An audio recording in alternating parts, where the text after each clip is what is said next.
விவசாய நண்பர்களுக்கு வணக்கம். இந்த வீடியோவில் நம்ம என்ன பார்க்க போகிறோம் அப்படின்னா, நெல் வயல்களில் ஒரு பெரும் சேதத்தை ஏற்படுத்தக்கூடிய ஒரு நோய் அப்படின்னா அது புகையான் தான்.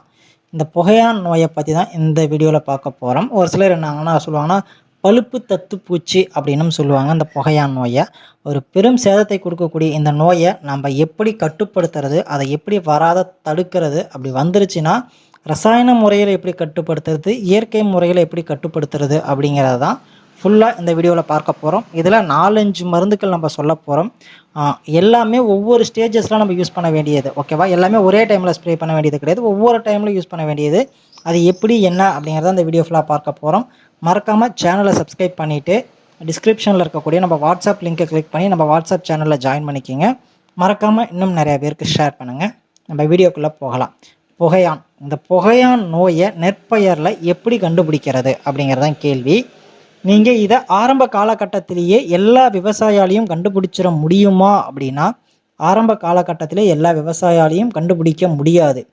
தினமும் நம்ம வயலை சுற்றி வந்துக்கிட்டு இருக்காங்க அப்படின்னா அவங்களால இந்த புகையான் நோயை ஆரம்ப காலகட்டத்திலே கண்டுபிடிக்க முடியும். இல்லைப்பா நான் வாரம் ஒரு தடவை தான் போகிறேன் அப்படின்னா உங்களால் உடனே கண்டுபிடிக்க முடியாது. காரணம் என்னன்னா, இதை ஆரம்பத்தில் எப்படி கண்டுபிடிக்க முடியும்னா, பயிர்கள் எல்லாமே தீஞ்சு போன மேலே பார்த்தீங்கன்னா பழுப்பு நிறமாக மாறிக்கிட்டே வரும். இது ஃபுல்லாக வயலு ஃபுல்லாக வந்துச்சுன்னா அது மாதிரி தெரியும். இப்போ ஏதாச்சும் ஒரு பயிர் அது மாரினா, இப்போ நம்ம சுற்றிலும் பார்த்துக்கிட்டே போகிறோம் வயலை, எல்லா இடம் பச்சை பசேர்னு இருக்குது. ஒரு இடத்துல மட்டும் லைட்டாக இலைகள் காஞ்ச மாதிரி இருக்குது. அந்த இடத்துல நம்ம போய் அந்த இலைகளை விலக்கி விட்டு கடியில் பார்த்தோம்னா காஞ்சி போன மாதிரி இருக்கும். நம்ம மேற்பகுதியில் பார்த்தோம்னா நம்மளால் கண்டுபிடிக்க முடியாது.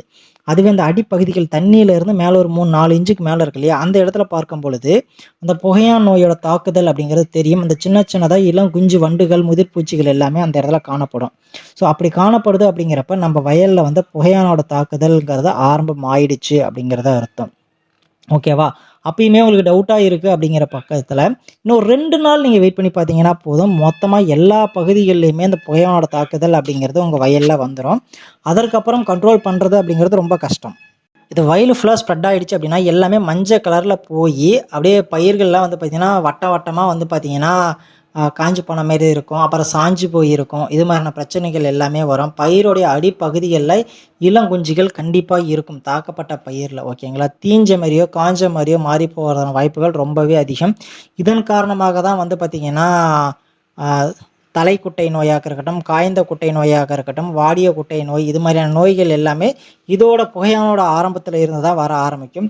இது நெற்பயிரில் ஒரு கம்ப்ளீட் லாஸ் அப்படிங்கிறத கொடுக்கும். டோட்டலாக ஒன்றுமே இல்லை அப்படிங்கிற மாதிரியான ஒரு விதியத்தை கொடுக்கும். தானியங்கள் பார்த்தீங்கன்னா பெருமளவு இதில் பாதிக்கப்படும்.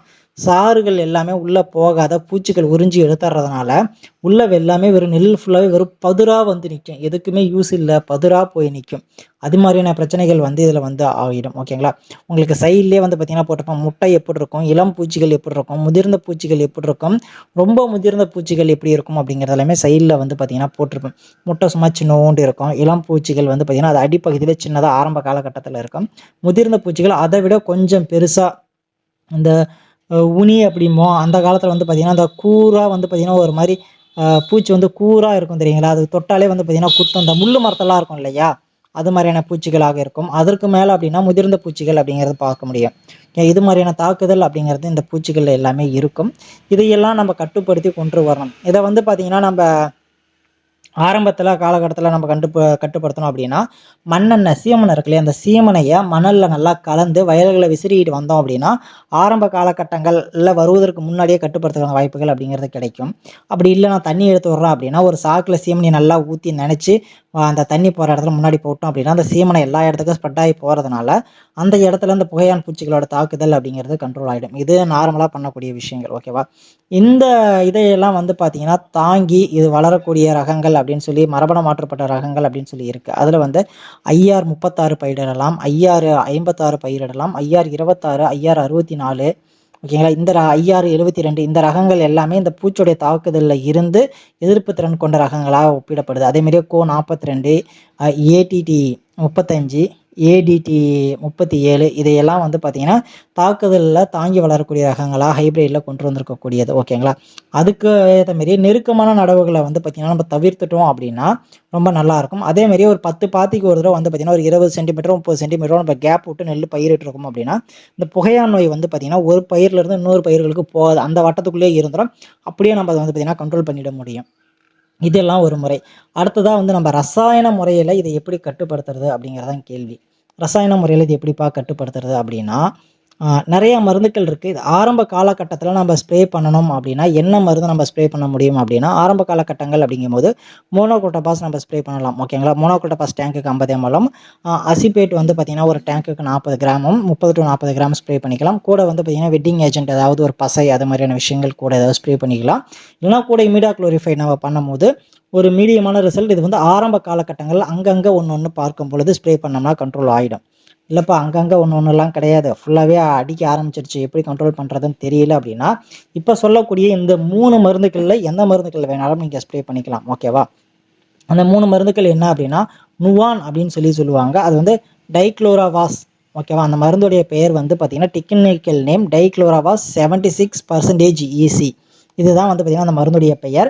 இது வந்து பார்த்திங்கன்னா 1 லிட்டர் தண்ணிக்கு 2 ml to 2.5 ml அப்படிங்கிறத 10 லிட்டர் தண்ணிக்கு வந்து பார்த்திங்கன்னா 25 ml வரைக்கும் நம்ம யூஸ் பண்ணிக்கலாம். இதை வந்து பேட்டரி ஸ்ப்ரேயரில் எக்காரணம் கொண்டும் அடிக்கக்கூடாது. இது வந்து பவர் ஸ்ப்ரேயரில் தான் நம்ம அடிக்கணும். இதை அடிக்கும் போது கூட வெட்டிங் ஏஜென்ட் சொல்லக்கூடிய பசைகள் ஏதாச்சும் ஒன்று கூட கலந்துக்கிட்டு நம்ம அடித்தோம் அப்படின்னா நல்ல ரிசல்ட். ஒரு ஏக்கருக்கு கண்டிப்பாக 10 டேங்க் அப்படிங்கிறது இதை அடிக்கணும். இதை அடித்தோம்னாவே ஓரளவு கண்ட்ரோல் வந்துடும். அப்படி இதுலேயும் வரல அப்படின்னா அதற்கப்புறமேட்டு தான் வந்து பார்த்திங்கன்னா டாட்டாவில் வந்து பைசோமெட்ரிசின் 50% WG அப்படிங்கிற ஒரு மருந்து இருக்குது. இந்த பைமெட்ரோசின் அப்படிங்கிறது ஒரு டேங்குக்கு 15 to 20 கிராம் அப்படிங்கிற அளவில் நம்ம மிக்ஸ் பண்ணி ஸ்ப்ரே பண்ணிக்கிட்டு வந்தோம் அப்படின்னா ரிசல்ட் அப்படிங்கிறது பக்காவான ரிசல்ட்டாக இருக்கும். இமிடாக்ளோரிஃபைட் சொன்னோம் இல்லையா, அந்த இமிடாக்ளோரிஃபைடு வந்து டேங்குக்கு 10 ml அப்படி போட்டுக்கலாம். இந்த பைமெட்ரோசின் அப்படிங்கிறது ஒரு டேங்குக்கு வந்து நம்ம பயன்படுத்த வேண்டியது 20 கிராம் வரைக்கும் நம்ம பயன்படுத்தலாம். இது வந்து 10 லிட்டர் தண்ணிக்கான டோசேஜ் தான். நீங்கள் 5 லிட்டர் தண்ணி யூஸ் பண்ணுறீங்க அப்படின்னா அதற்கேற்ற மாதிரி டோசேஜ் அப்படிங்கிறது மாறும். ஓகேவா?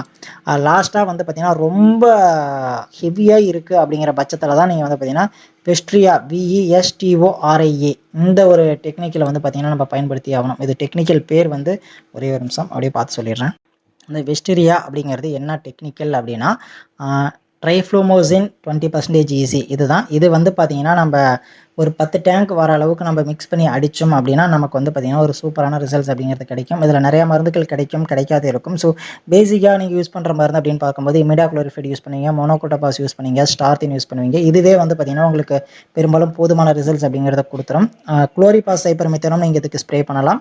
கார்பனேசியம் மோனோசிப்பும் வந்து பார்த்திங்கன்னா நீங்கள் ஸ்ப்ரே பண்ணலாம். பெரும்பாலும் பேசிக் லெவலில் தான் வந்து பார்த்திங்கன்னா அந்த மோனோகுரோட்டோபாஸாக இருக்கட்டும், சாஃப்ட் பவுடராக இருக்கட்டும், ஸ்டார்த்தினாக இருக்கட்டும், குளோரிபாரிபாஸாக இருக்கட்டும், ஆசிபேட்டாக இருக்கட்டும், இதெல்லாம் ஆரம்ப காலகட்டங்களில் நீங்கள் ஸ்ப்ரே பண்ணும்போது ரிசல்ட் நல்லாயிருக்கும். அது ஹெவி ஆகிடுச்சு அப்படிங்கிறப்ப அந்த காலகட்டங்களில் நீங்கள் இந்த மருந்தெல்லாம் அடிச்சிங்க அப்படின்னா சுத்தமாக கேட்காது. மறக்காமல் சேனலை சப்ஸ்கிரைப் பண்ணிட்டு இன்னும் நிறைய விவசாயிகளுக்கு ஷேர் பண்ணுங்கள்.